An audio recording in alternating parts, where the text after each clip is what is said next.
More details have been released as to why Molly Qerim abruptly quit ESPN. And when I say abruptly quit, I mean she left work, I think it was on Monday, and she never came back. Breaking news in the sports media world, Molly Qerim, I believe that's how you say her last name, she is actually going to be stepping down from First Take today, or she at the end of the year, she was going to be stepping down as the host of First Take.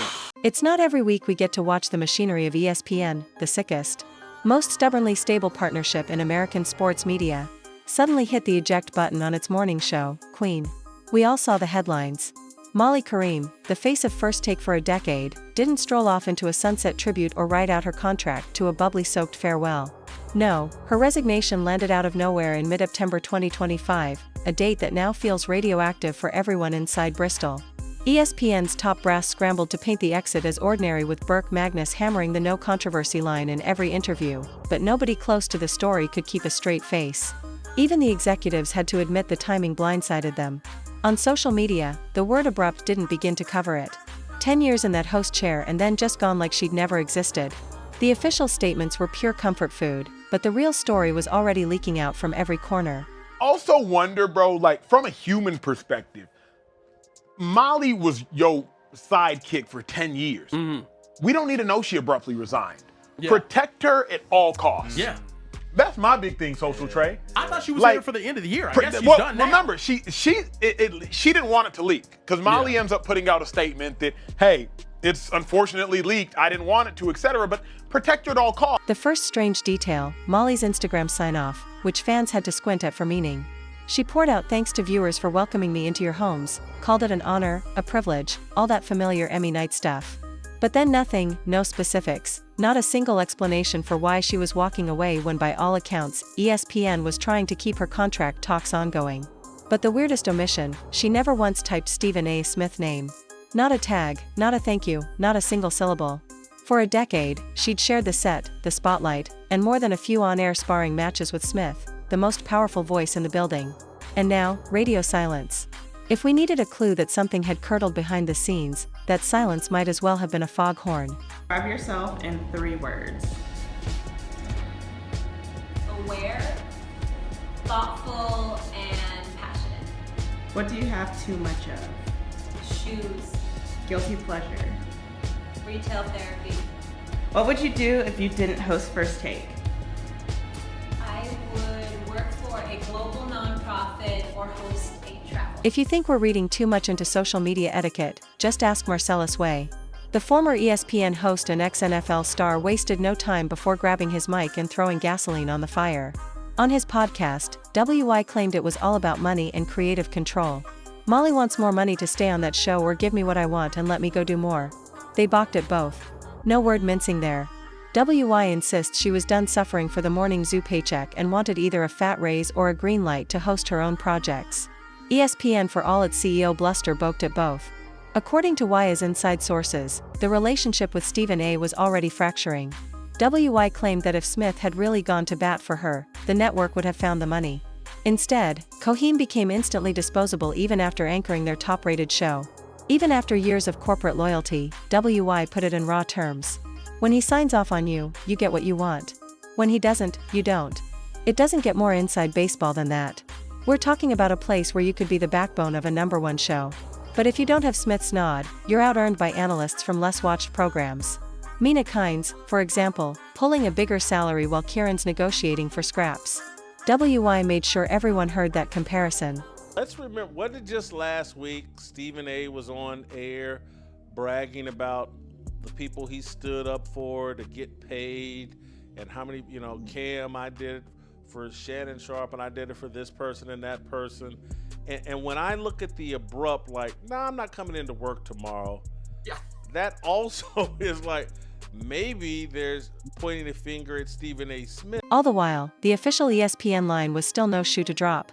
Magnus and the higher-ups pushed their version that Molly just wanted to turn the page after a decade, that maybe she was ready to explore other things. We're supposed to believe everyone's friends, everything's clean, and the biggest on-air shakeup in years just happened because of life changes, but the evidence says otherwise. Agnes admitted the timing wasn't what we planned. Qerim's agent declined to comment. And meanwhile, her absence was already triggering trials for her replacement. A public scramble for the host chair with a network openly floating everyone from Molly Andrews to Joy Taylor and Peter Schreger. The rumors of a big Fox Sports offer millions on the table only added fuel. Fox, it turns out, had been circling ready to let Molly cover the NFL, college football, even lead high-profile studio shows. You don't line up those kind of deals unless someone on the inside tips you off that the house is burning down. Right now, both ESPN and Molly Qerim, they are trying to polish things. They're trying to make this look like an amicable divorce. And look, maybe that's true. Maybe that's true. Maybe they couldn't come to an agreement and they agreed to amicably part ways. I'm more interested in why. But back in Bristol, the temperature was still rising because it wasn't just Molly refusing to acknowledge Stephen A. Smith.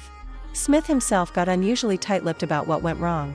He opened First Take with a tribute thick enough to spread on toast, calling Molly a friend and an enormous part of the show's success. But the emotional act didn't fool Emmanuel Aiko, who decided to go public with what everyone in sports media was already whispering. "Don't tell us the details, then tell us you're not going to tell us the details," Asho shot back on his own show. Smith, in classic magician style, revealed just enough to keep the audience guessing, saying the details were none of y'all business, insisting he didn't know all the details, but then admitting he had an idea why she'd left. It was sports media's version of the shell game. We see the pea, then it's gone, then it's back in another cup. Molly won't say a word about Stephen A. Stephen A. swears he's in the dark while also knowing the secret recipe. There's no way that's a coincidence. Not in the middle of a contract dispute. Not after a decade together on the highest wire of morning sports TV. Be honest, I looked up to Stephen A. Smith for a very, very long time. He was one of the reasons why I got into sports media, but then ended up meeting him. Wasn't the most, one of those don't meet your hero type experience. I don't know all the details, and I'm not going to tell you all the details because it's not your business. But I'm gonna be honest, it was an uncomfortable situation, and now watching him, get older, trying to go into the digital space, it can be a little. And as the smoke cleared from Quam's vanishing act, something even stranger happened. Just days after Molly's seat went empty, ESPN started rolling out new power for Stephen A. Smith.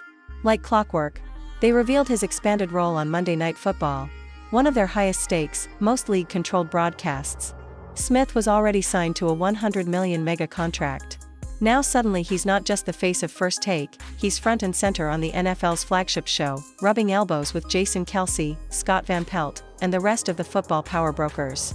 Smith even admitted they'll certainly want more of me on NBA Countdown. Whatever is going to help make the network successful. One week, Molly is debating contracts and creative freedom. The next, she's out the door. Smith is everywhere.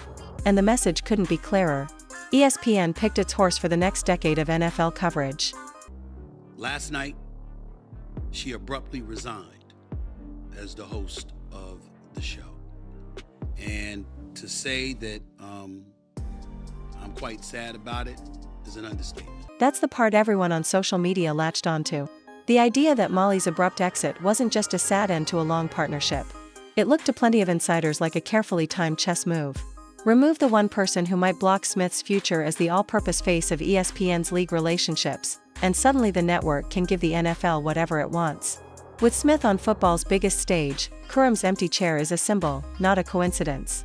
Some fans even speculated this was the price of ESPN's ongoing deal-making with the league itself. Loyalty out, business in. And while the official statements still drone on about new opportunities and business as usual, the real drama is only just breaking the surface. Because in the world of sports media, departures like this aren't the end of a chapter. They're the trigger for a power reshuffle that's about to rewrite the whole playbook. Tell us the details, then tell us you're not going to tell us the details. Like, and then add on that, I don't know the details. What are you doing? What are you doing? He said this. He said she abruptly resigned. That's a detail. Yeah. Mm-hmm. And then you're going to say, but don't ask me the details because I'm not going to tell y'all the details. That's none of y'all business. Even as the dust from Qerim's abrupt departure had barely settled, Burke Magnus was already dialing up his favorite line in every interview. There's no shoe to drop. The phrase dropped with almost religious repetition was meant to doubt speculation. But in reality, it had the opposite effect. If there was truly nothing lurking beneath the surface, why did ESPN's response feel like a prepackaged crisis plan? Why did the network, after days of spinning the break as business as usual, suddenly announce a brand new multi-year extension for Molly Andrews? The timing was suspicious. Andrews locked up just hours after Molly vanished with the ink on her own Instagram post barely dry. At the same time, ESPN wasted no time launching a 30 to 45-day parade of fill-in hosts for First Take. As if an entire shortlist had been quietly polished, waiting in a secret folder for the moment the story went public. If this is what no shoe dropping looks like, then we're all in the wrong business. The other thing I thought, Steve, was when you pay Stephen A. Smith $20 million, that means, okay, well, whoever his co-host is, they're going to want an exorbitant amount of money. And so she may have been making $2.5, $3 million as the host. Well, when Stephen A. is sitting there making 20, well, maybe now she wants to make 10. From the outside, the whole operation looked coordinated.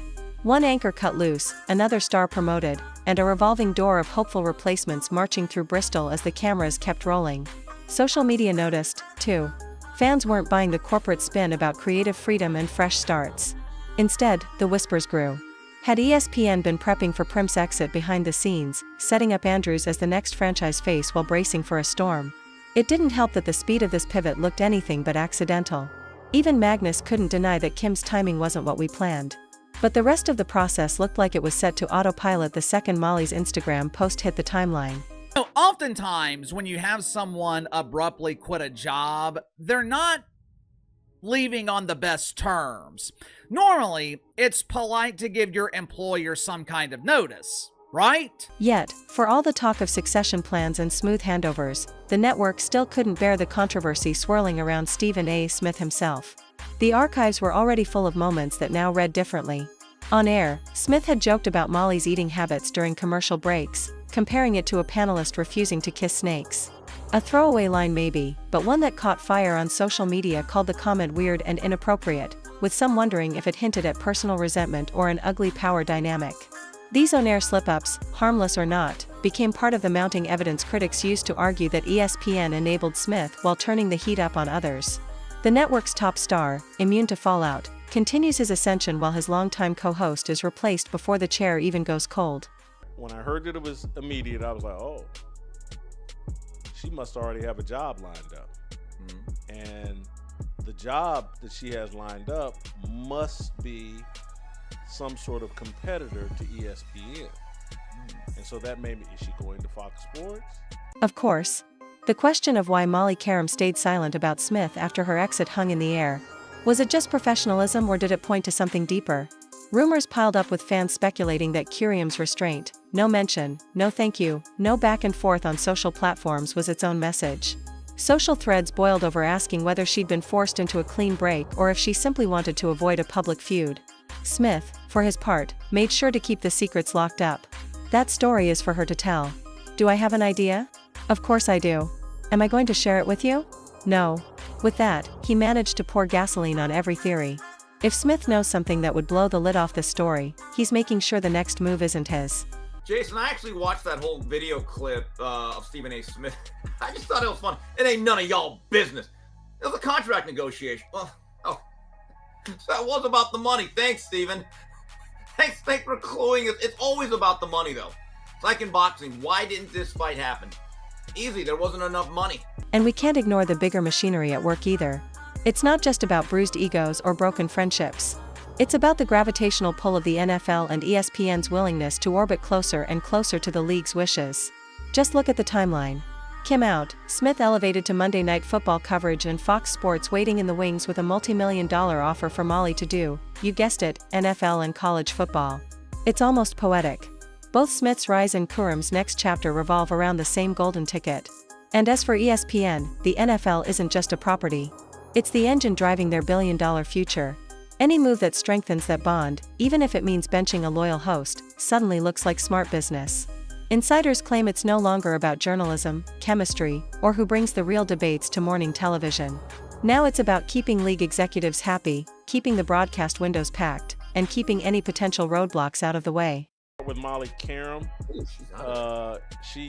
yesterday when we talked, we knew that she was leaving, but we didn't know she was leaving like immediately, which is an indication that, man, this thing's a bit more complicated than just they couldn't settle on the money. It just seems more seriously. She's off the show now. Meanwhile, the culture inside ESPN is shifting and everyone's watching for the next signal. Trials for Quam's chair begin while the headlines are still trending. Courtney Cronin, Joy Taylor, Peter Schreger, all solid names, but none of them come with the same history or the same leverage.